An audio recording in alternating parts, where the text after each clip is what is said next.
And we are live.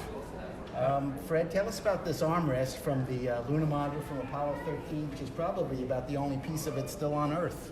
Well, these armrests, there were four of them.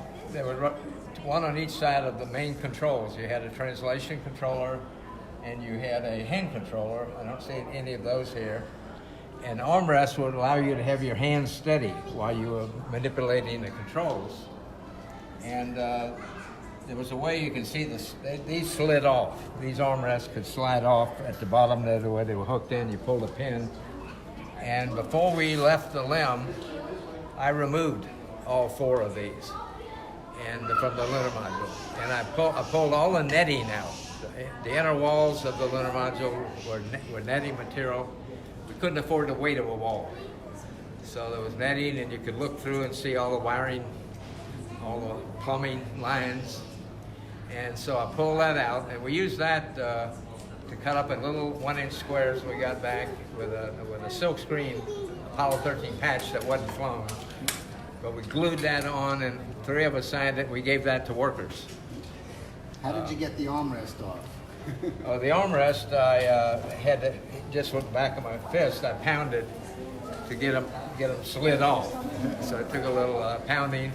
And one set of them, of course, Jim Lovell was still flying the vehicle, so he still had his hands in the controls.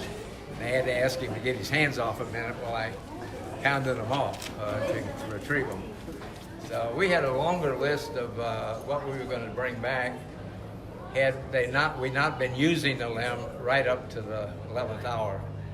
And so we had, in fact, on a checklist, we had a list of items to remove. I had tools, in fact. I was going to remove the hand controllers. I brought a tool set. But unfortunately, we had to use the limb right up to the last minute. And so we didn't have time to execute our salvage plan, if you will. And why did you want to remove the armrests? To give away as mementos to people. Yeah, we owed a lot to people. Same way we talked to Smithsonian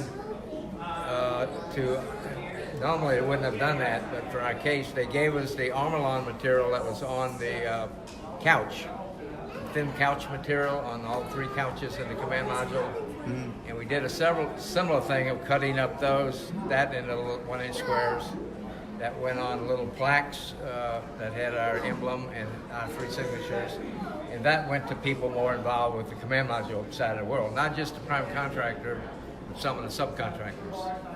So it was to give, mementos to all those who lost a lot of sleep to get us back. Thank you very much. Yep.